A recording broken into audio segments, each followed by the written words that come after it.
Magandang araw Pilipinas, narito po ang latest weather today forecast. Ito na po ang ating latest weather update ngayong Sabado, February 7, 2026. Update po muna tayo dito kay Bagyong Basyang na sa ganap na 2 a.m. po ngayong araw ay naging low pressure area na nga lamang dahil sa interaction nga dito sa mga land masses sa may Visayas at Mindanao. Yung sentro po nitong si low pressure area o yung dating si Bagyong Basyang ay huli po nating namataan kaninang alas 4 ng umaga dito sa 105 kilometers southeast ng Cuyo, Palawan. Sa ngayon ay within 24 hours hindi na natin ito inaasahan na mag-redevelop o mabuo muli bilang isang bagyo. Sa halip inaasahan po natin na dahil nga po sa interaction din ito dito po sa Amihan ay maaari na lamang po itong malusaw dito sa may Sulusi. Maaari pa rin po itong mag-cross o tumawid sa may Northern Palawan pero mataas na po yung tsansa na hindi na ito mag-redevelop bilang isang bagyo. Samantala, yung Amihan po natin ay magkakaroon po ng panibagong surge o yung pagbugso. Ngayong araw ang simula niyan. Kaya't makakaranas din po yung ating mga kabayan sa Northern and Central Luzon ng mas malalamig na mga temperatura sa susunod na mga araw. At sa nakikita nga po natin, yung mga pag-ulan at yung mga maulap na panahon ng low pressure area ay nakakaapekto pa rin po sa malaking bahagi ng Southern Luzon and parts ng Visayas. Now, nagkaroon nga po ng 5 landfall itong si Bagyong Basyang. Una po nung Thursday, 11:50 p.m. sa may Bayaba, Surigao del Sur. Pangalawa, kahapon, 11 a.m. naman dito sa may Hagna, Bohol. Pangatlo naman dito sa may Dawis, Bohol, kahapon ng 4 p.m.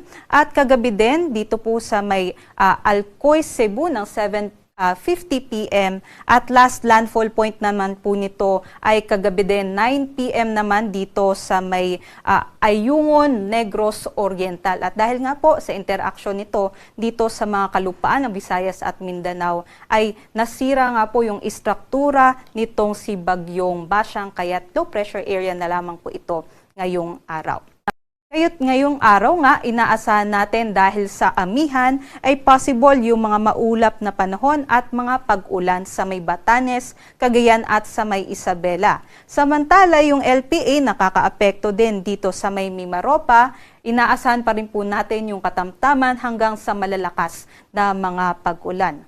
But ngayong araw din dahil nga sa bugso ng Amihan, may panibago po or mabubuo muli itong ating tinatawag na shear line o yung salubungan ng hanging Amihan at easterlies. At yung shear line ay makakaapekto naman dito sa may Southern Luzon area. Kabilang na po dyan ang Metro Manila, dito po sa may Calabarzon and parts din po ng Bicol region. Kaya't asahan po natin mahirap po maglaba ngayong araw dahil magiging maulap po na may mga isolated thunderstorms at mga pag-ulan ngayong araw. Pero other than that, other parts naman po ng Luzon ay mas maganda po yung kanilang panahon liban sa mga isolated, mga light rains.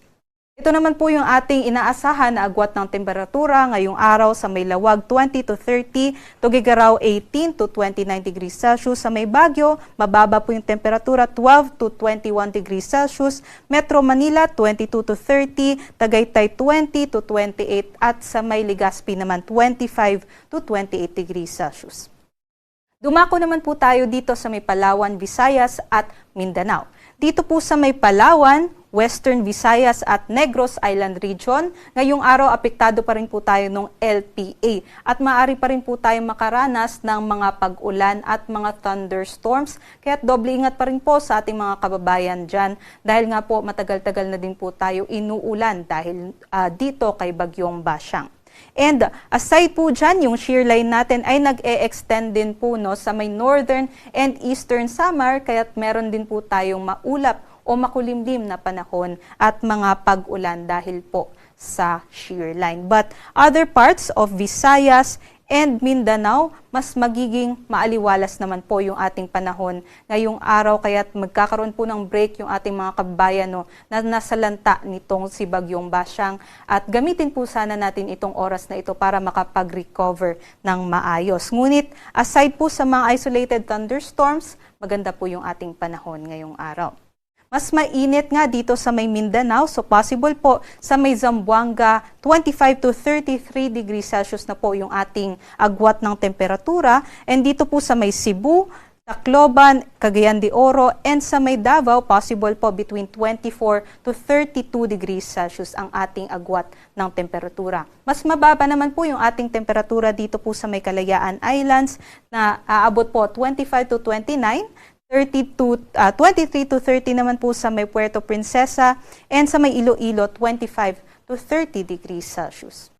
Para naman po sa mga pag-ulan ngayong araw, posible pa rin po na magkaroon tayo ng yung mga pag-ulan na maaaring magdulot ng mga pagbaha at mga pagguho ng lupa dahil po sa LPA dito sa may Palawan, sa may Antique, Iloilo, Guimaras, and Negros Occidental, at dahil naman po sa shear line dito sa Oriental Mindoro, Camarines Norte, and sa may Quezon. 50 to 100 millimeters of rainfall po yan within 24 hours. So possible pa rin nga po ito magdulot ng mga impacts kagaya nga po ng pagbaha at pagguho ng lupa.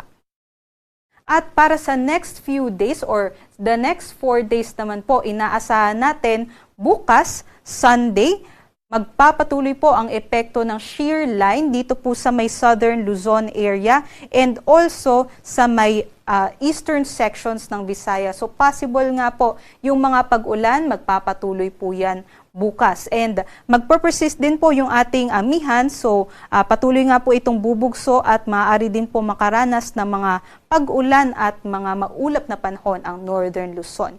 Pagsapit naman po ng Monday hanggang sa Wednesday, yung axis ng shear line galing dito sa may Southern Luzon ay bababa at maaari ding maapektuhan ang eastern sections ng Visayas.